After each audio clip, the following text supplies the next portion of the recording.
El escritor y periodista estadounidense Walter Isaacson precisa: siempre que Steve Jobs lanzaba un nuevo producto como el iPod o el iPhone, en su presentación terminaba destacando la importancia de aunar arte y tecnología.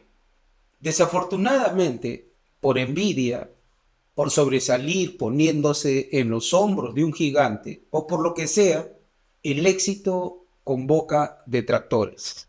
Uno de ellos dijo: Apple se relaciona tanto con la moda como con la tecnología, y que por lo tanto, cuando el encanto desaparezca, Apple tendrá problemas. Han pasado 15 años y eso no ha ocurrido. Lo bueno es que el éxito también atrae admiradores que resumen la vida de Steve Jobs como: súbete al barco o quítate de en medio. Treparse a la tripulación de Steve Jobs significa estar listo a transpirar mucho para combinar arte y tecnología, a pensar diferente todo el tiempo y a debatir sin molestarse con talentosos dispuestos a innovarse a sí mismos. Señores, en el presente video tendré el placer, mucho placer, de exponer la estrategia de Apple, principalmente cuando estuvo conducida por Steve Jobs. Personalmente, creo que la gestión, la administración, se divide en antes de Steve Jobs y después de Steve Jobs.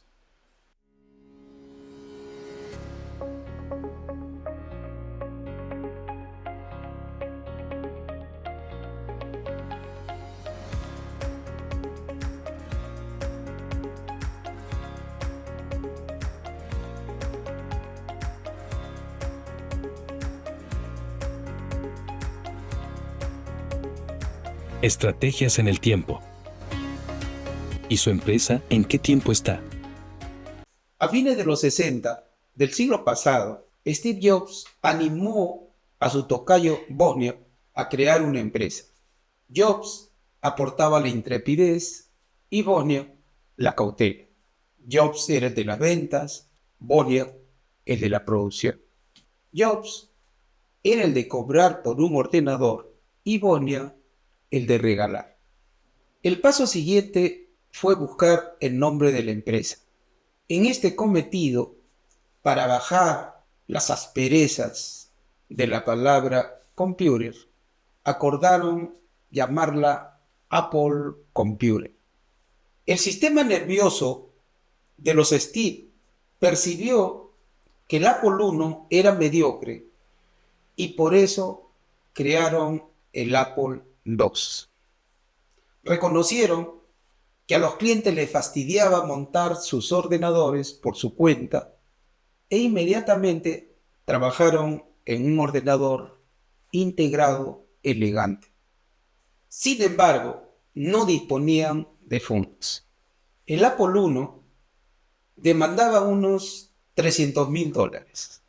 Allí aparece Mike Markula, un experto en marketing, que puso $250,000 a cambio del tercio de las acciones. Es así como, el 3 de enero de 1977, los dos Steve y Mike crean la corporación Apple Computer Company. Luego, incorporaron al mejor publicista del Valle del Silicio, Reyes McKenna.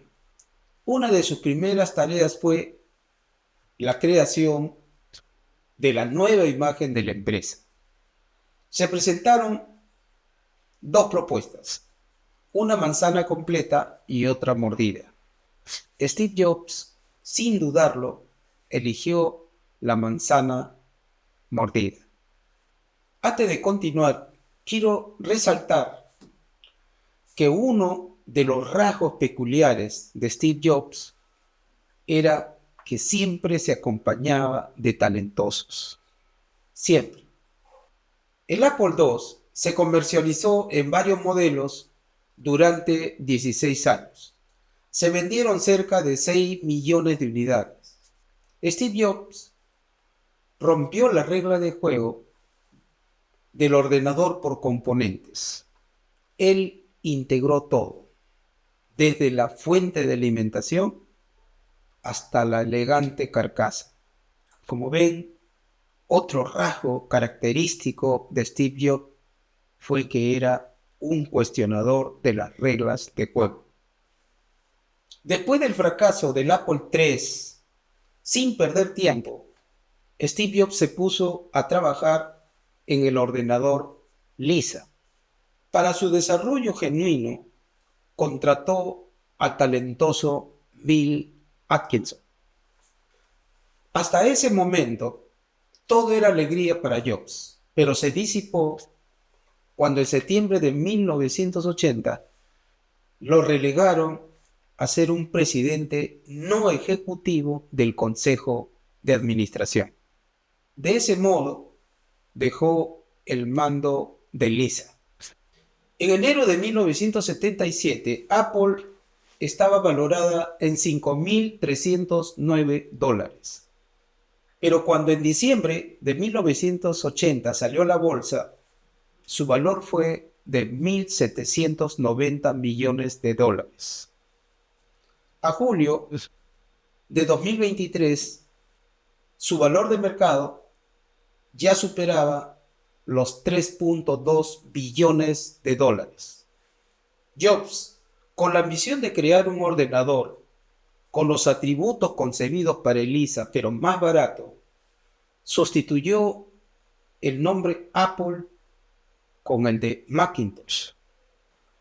A través de su perfeccionismo, consiguió que Mac transforme el sector del ordenador. Más que un producto rentable, quería que sea un gran producto. Llevó las bellas artes al diseño industrial. El reto era fabricar un producto ultra sencillo de alta tecnología, totalmente diferente y digno de un museo. Steve Jobs construyó un sistema operativo cerrado. Su hermosa creación tenía que ser controlada totalmente hasta la experiencia del cliente. Pese a que ya no dirigía el equipo de Lisa, se comprometió a publicitarlo. Lamentablemente, el Lisa era demasiado caro y después de 2 años de su presentación dejó de venderse el año 1985. Steve Jobs se concentraba en la contratación de piratas, es decir, de personas rebeldes aventureras, orgullosas de su trabajo y dispuestas a robar a las demás. Es mejor ser un pirata que ingresar en la marina, repetía Steve Jobs en sus discursos.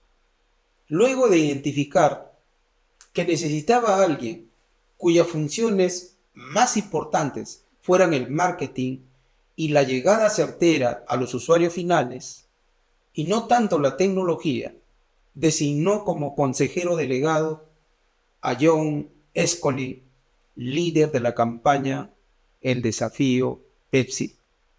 Sculley no pudo negarse a la pregunta ultra persuasiva de Jobs. ¿Quieres pasarte el resto de tu vida vendiendo agua azucarada? ¿O quieres una oportunidad para cambiar el mundo?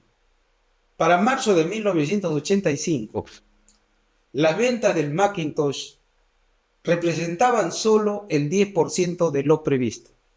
Este pésimo resultado agrandó el debate entre Jobs y Sculley. La solución del conflicto entre Jobs y Sculley pasó a manos del Consejo de Administración. La mayoría apoyaba a Sculley. Como respuesta, Jobs comunicó al equipo del Macintosh que renunciaría. El corolario de este lío fue sacar a Steve Jobs de la cabeza del Macintosh y desterrarlo como jefe de Apple Lab. Steve Jobs no aceptó. Continuó siendo formalmente el presidente del Consejo de Administración, pero no asistía a las reuniones. Ante la insistencia de los integrantes del Consejo, asistió y expuso su decisión de crear una empresa enfocada en la educación superior y que no competiría con Apple. Esa compañía fue Next. Pese a sus tropiezos iniciales, Next resucitó. En 1996, Steve Jobs, con suprema astucia, aprovechó una oportunidad. Apple necesitaba con urgencia un sistema operativo. Jobs logró vender Next a Apple y de paso volvió a la empresa que creó. En enero de 1986, con el objetivo de vincular el arte con la tecnología, Steve Jobs adquirió el 70% de las acciones de Pixar Image Computer. Uno de sus primeros clientes importantes fue Disney. El principal éxito inicial de Pixar, bajo la dirección de Steve Jobs, fue el cortometraje Teen Toy, que en castellano significa juguete de hojalata, el mismo que fue premiado con un Oscar en 1988. Disney tomó la decisión de asociarse con Pixar para producir películas. En mayo de 1991, Disney, aprovechando que Pixar estaba al borde de la bancarrota, la sometió a sus condiciones. Se hizo dueña de la película y los personajes de Toy Story y a cambio concedió a Pixar el 12.5% de los ingresos por la venta de entradas.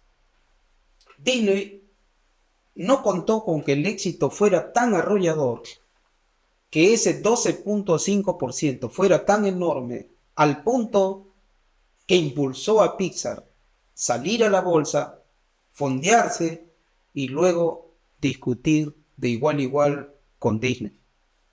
A principios de los 90, Apple empezó a descender constantemente. Esta situación motivó su venta. Apple fue ofrecida, sin éxito, a Sun, IBM y Hewlett Packard. En 1996, Steve Jobs recuperó poder y volvió a su reino.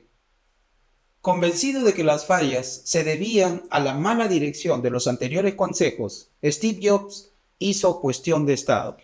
¿Se van todos o se va él? Ganó esta pelea y armó un consejo a su medida y a la altura de una empresa genial. Uno de sus nuevos integrantes fue Larry Ellison de Oracle. Una de sus primeras iniciativas fue pactar con Microsoft y así frenó en seco las costosas demandas con Microsoft y logró que ésta le desarrolle programas a Mac e invierta en Apple.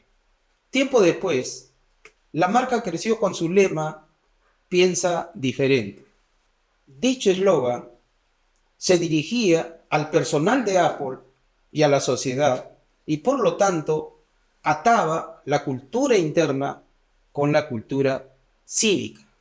Ese lema era una política de trabajo para el personal de Apple y al mismo tiempo era un consejo para la sociedad. Purgó el 70% de los modelos.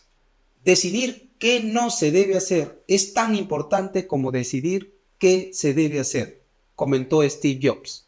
Se enfocó en el diseño y después de descartar a los diseñadores del ThinkPad de IBM, del Ferrari 250 y del Maserati Ghibli 1, contrató a Jonathan Ive.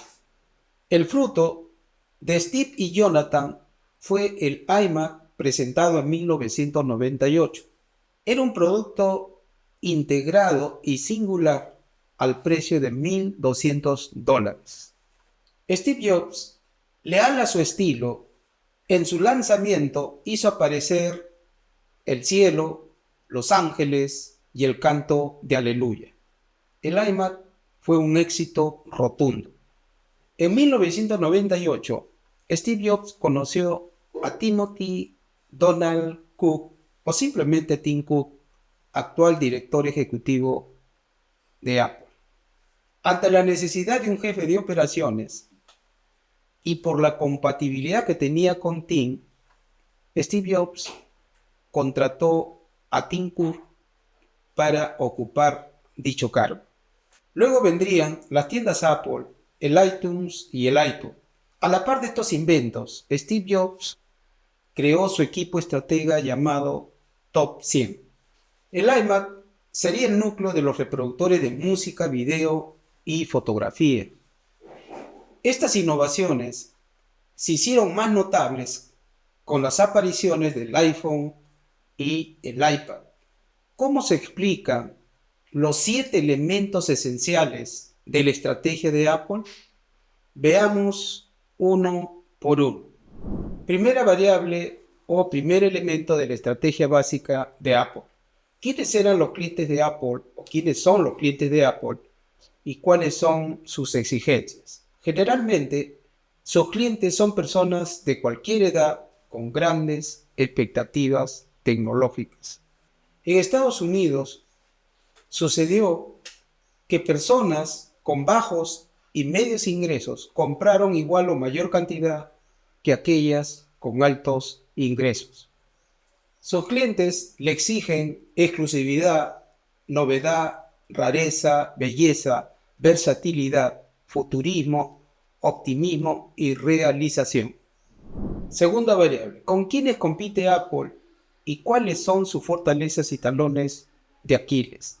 Pese a su estrecha diversificación por las variadas funciones esenciales que cumplen sus productos, Apple compite en múltiples sectores hasta el punto de no saber, por ejemplo, dónde empieza y dónde termina el espacio de competencia del iPhone.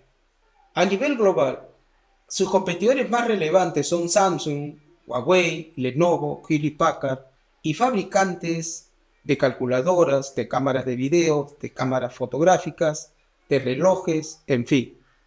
Los rivales de Apple son más fuertes en compatibilidad, precio económico, participación de mercado, amplitud de mercado, funcionalidad y cobertura o red de distribución. Por su parte, Apple lo supera en belleza, innovación, nitidez, imagen de marca, valor de mercado, participación en el excedente del sector y seguridad de la información.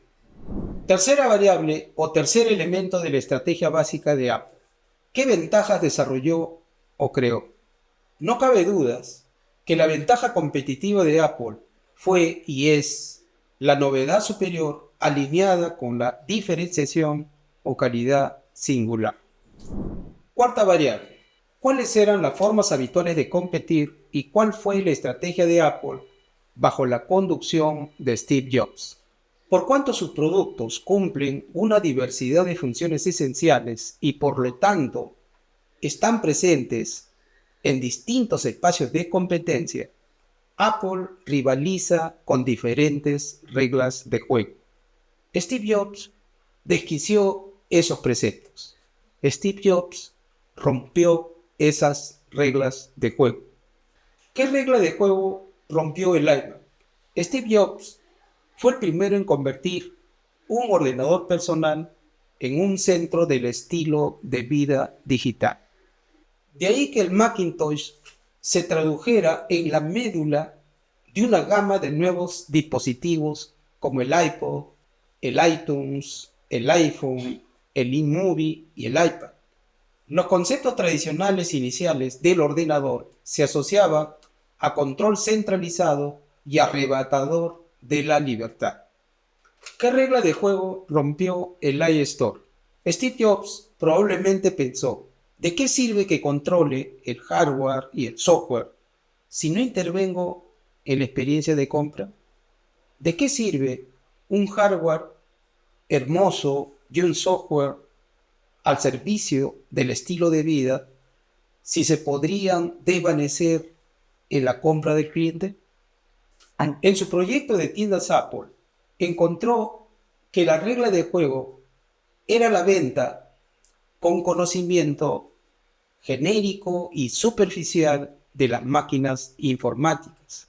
Otro patrón convencional fue la distribución de las tiendas por líneas de productos. Dichas normas las reemplazó con atenciones técnicas especializadas en un ambiente simple, bello e inspirador de las compras, y con la distribución de los productos que seguían a las actividades de los prospectos y no en función de los grupos de productos. ¿Qué regla de juego rompió el iTunes? Steve Jobs se dio cuenta que el esfuerzo de copiar, seleccionar y grabar música corría a cuenta del cliente. Con la ayuda de un genio del software y el uso del formato MP3, desquició ese patrón con el famoso copia, mezcla, graba. ¿Qué regla de juego rompió el iPod? Masificació su utilización en lugar de ese uso reservado para los genios. ¿Qué regla de juego rompió el iPhone? BlackBerry le cambió la regla de juego a Nokia y se apropió del liderazgo. El móvil ya no era comunicación, sino un arma de productividad. No obstante, Apple, con su iPhone, le quemó la película a BlackBerry. El iPhone cuestionó 3 reglas de juego. La primera fue el teclado físico como base de la mejora continua de los competidores. La segunda, el tormento que significaba el uso de lapiceros para usar el teclado. Y la tercera, el concepto de herramienta tecnológica. Apple impuso la pantalla táctil, redujo el uso de teclado virtual a los dedos de las manos y transformó el teléfono en un medio inseparable de la vida y del estilo de las personas. Un solo producto, con sus múltiples funciones esenciales, invadió una infinidad de sectores y puso en tela de juicio diversas cadenas de valor. Estos hechos indicaron algo fundamental. Señalaron que la época de la hipercompetencia había sido relevada por la era de la competencia insospechable. Apple, específicamente Steve Jobs, no dudó en descontinuar el iPod con tal de reinventar el teléfono. El iPhone se empezó a vender en junio del año 2007. ¿Qué regla de juego rompió el iPad? Fue un problema escondido no resuelto, y este fue que las personas deseaban algo de uso inmediato para leer, escribir, tomar fotos y ver películas, y de paso hermoso. Entonces, el problema oculto era que a la gente le molestaba utilizar teclados y punteros, y que para usar sus dispositivos tenía que pensar y actuar como un diseñador. Tenía que pensar y actuar como un técnico. Steve Jobs instauró como nueva pauta ofrecer un dispositivo que era un ordenador y teléfono móvil que puede ser usado fácilmente por cualquier persona y que puede ser llevado a todas partes. De manera general, Apple entregó belleza que forma parte de la vida y del estilo de las personas, que se lleva a cualquier lugar, y solo se concentró en los piratas. Esto es, en aquellos clientes que exigen novedades peculiares. La estrategia universal de Steve Jobs fue romper las reglas de juego, ya sea de las estrategias, de la gestión, de las funciones esenciales de los productos y de la segmentación. Se autoatacó lanzando nuevas versiones de sus productos y creó nuevos negocios. En el campo de la gestión, mientras sus competidores no dormían por sus ansias de una mayor participación de mercado, él tejía iniciativas para llevarse la mayor porción de las ganancias del sector. Sus competidores se afanaban por una mayor participación de mercado, pero Steve Jobs se afanaba por una mayor participación en las ganancias del sector. en el excedente del sector. Quinta variable o quinto elemento de la estrategia básica de Apple. ¿Qué innovó? Innovó productos, estrategias y modos inusuales de gestionar y segmentar.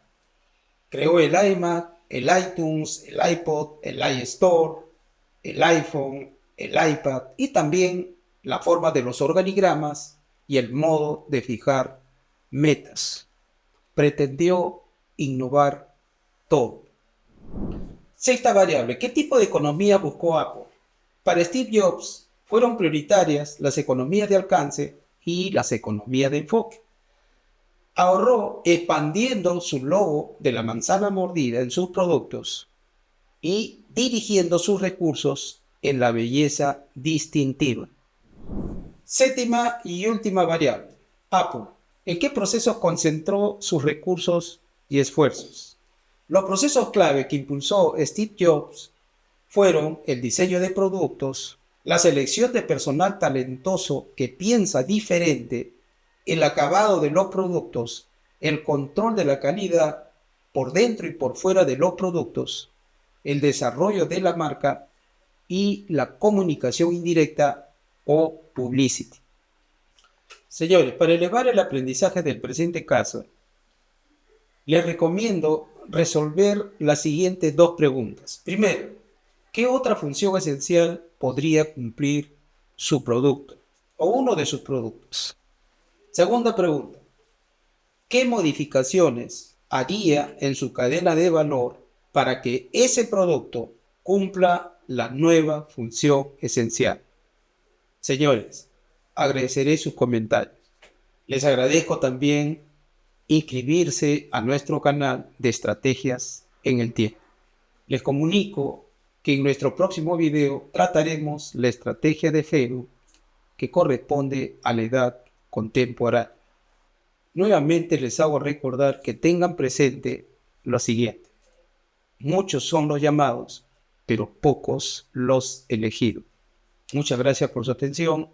Nos vemos en nuestro próximo video. Bendiciones.